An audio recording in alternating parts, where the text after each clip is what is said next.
Hello and welcome back everybody. It's Complicated Relationships Reddit Stories. Hope you guys are safe and healthy. Now let's see what the story is about today.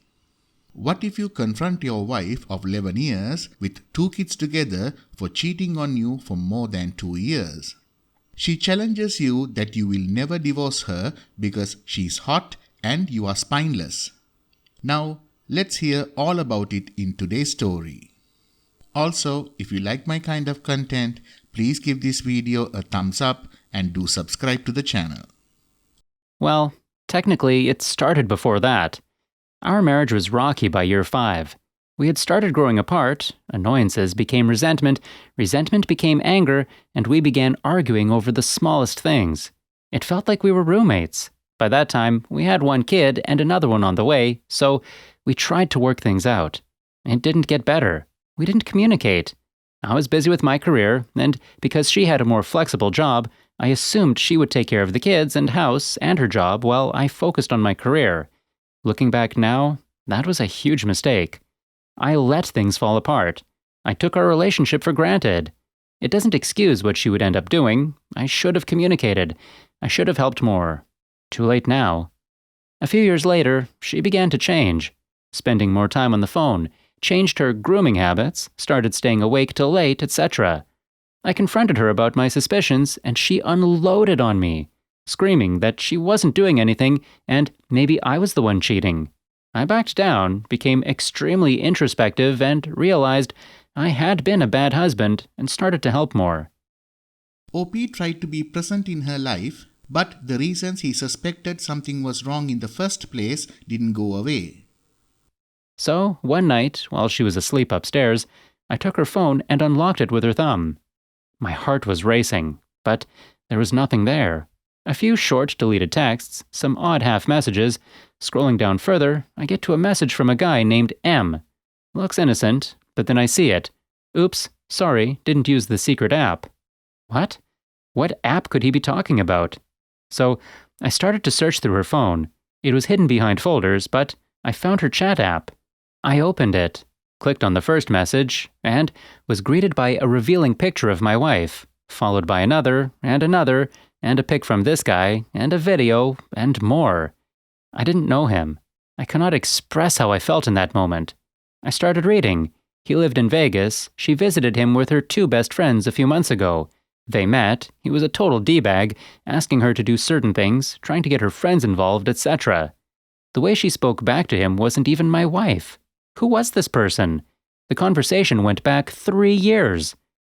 On their 10th anniversary, OP took his wife out of town and planned a romantic night. Turns out, when she went to the bathroom to change into something more comfortable, she sent pictures to him first, and he congratulated her making it to the 10-year mark. I was sitting in our hotel bed, waiting for her like an idiot. Ugh, I lost it. I woke her up, asked her why. We argued all night. We talked. She said it just happened. He was an old friend who was kind to her, nice, and she wasn't getting that from me. BS. The next day, we did a lot of talking. I asked her what she wanted to do. We had 2 kids, a house, careers, surrounded by good friends and neighbors that loved us. How could I just throw it all away? She begged me to stay. She told me she would change. I thought long and hard about it, consulted with friends and family. For all the reasons above, I decided to stay. I gave her a second chance. I told her that I needed her to block him from all media. Unlock her phone so I could check it every now and then, just so I can regain trust. That she remain present in our marriage, in our love life.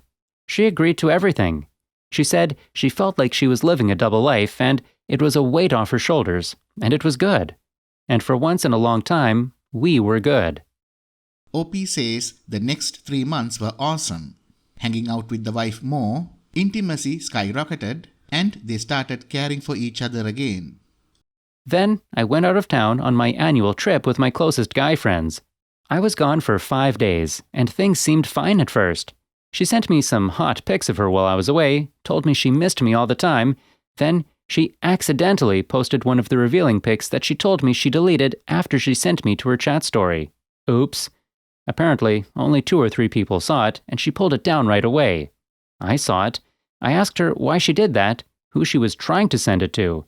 How could a pic like that you said you deleted now end up on chat? I became suspicious again. The moment I got home, I went to look on her phone. Nothing. Clean. Then it hit me. She had a work phone as well. I opened it, and there it was. First message was to Claire. "Hey baby, it's Claire, or Charlotte, or I forget who I'm supposed to be, LOL. Hope you had a great day and got home safe." To which my wife just replied with a heart. Claire, as it turns out, was actually C, a father who volunteered at my kids' elementary school with my wife. I wasn't done looking. I searched more. I got her other phone again and looked through her Snapchat. She had a message received from a guy named P. I asked her about this. By this point, we were yelling. It was a Snapchat from him, and it said, "Yes, baby, looks so good." Everything else was deleted. She said he was a personal trainer who she was sending progress photos to. Nothing more, she swore. Then I swiped up, and he was a lot more than a personal trainer. She became angry, grabbed her phone, and slammed the door to the bedroom, telling me I was crazy, and my constant invasion of her privacy was driving her further away from me. Over the next few days, the discoveries did not stop. More conversations from different guys, all romantic. A, C, P, J, J-E, M, A-B, P. The list went on. She told me it was all from before our big argument, that she wasn't doing it anymore, that it was a fantasy escape, that she never did anything physical with any of these guys. She asked me to try again, that I needed to trust her, and that she was telling the truth. Again, I thought long and hard about it, and I gave her another chance. I told myself that I was doing it for the kids. I would rather suffer the next 10 years until my kids are out of the house than miss even a single day in their lives. My kids need their dad. Again, things were good. Everything was better. We were getting along. Kids loved it as well, as we were all spending more time together. Then, things started to revert back to the old ways little by little. She started again to spend more time on her phone. She started to tell little white lies. I can tell when my wife is lying. I always have been able to, and this drives her crazy. I would ask her about it, she would yell that I'm crazy and to back off, and she isn't doing anything. I started looking through her phone usage records. I found her messages hidden away. This time to a guy named S, who is actually a work client of mine. Then there were messages again to see. Nothing much, a picture here or there, but mainly just messages like, "You deserve better than him," and "Run away with me and let's never come back," and "I want to go camping and lay out under the stars with you." And last but not least, "I think I love you."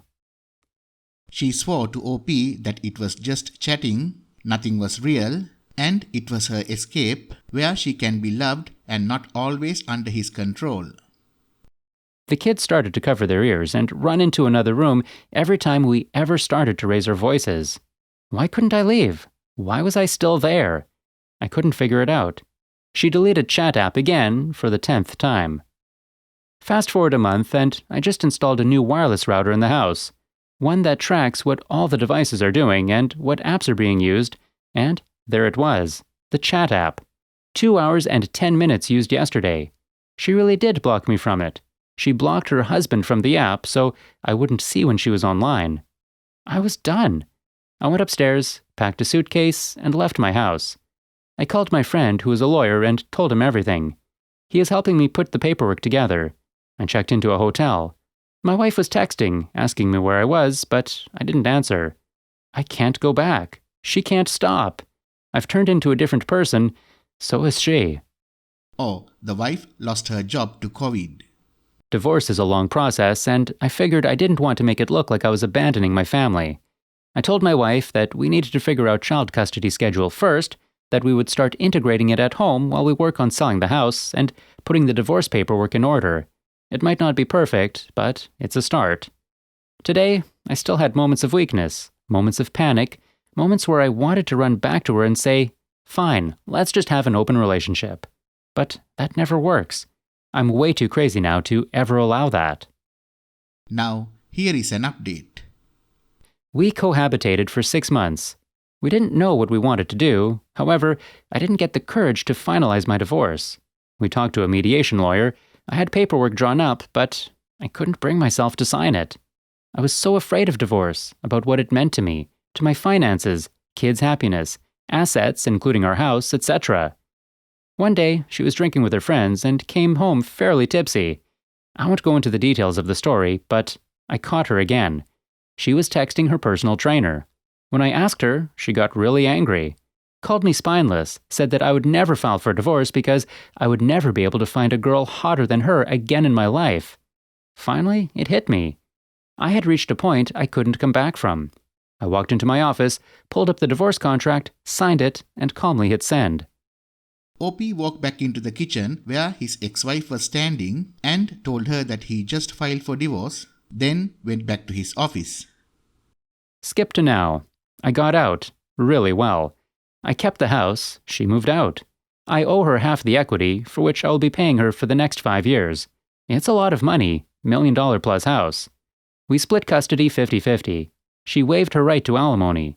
We're finalizing the rest of the divorce through a mediator, and things have been amicable.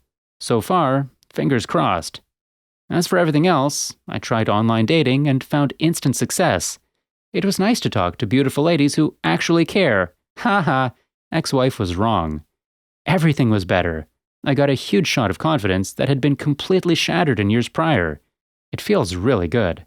My finances have stabilized. My relationship with my kids is better. Quality of quantity. Now, here is the last update after 1 year. I took the high road, I didn't get bitter, I didn't fight for every penny I had, and I prioritized my mental health over money during the divorce. We used a mediator and things went well. I only really had to put my foot down once and say, "Hey you, lawyer up," and she immediately backed down. All in all, everything went really smoothly. Now I know this is not the same for everyone. I'm dating a woman in a bitter divorce now, separated for 2 years, and still in courts at least once a month to battle over the little things. My relationship with my ex is better than it was over the last 5 years of our marriage. We talk about nothing but co-parenting for the most part. 2 kids in tons of sports leads to a crazy, hectic schedule. Her new boyfriend seems like a really good guy. I want to warn him, but it is not my place. I used to be worried on what she was telling other people, but I don't care anymore, and honestly, I don't think she does either. If I had known the transition was this smooth for me, I would have divorced her years prior and saved myself the mental stress and pressures over the last few years. But again, I know everyone is different.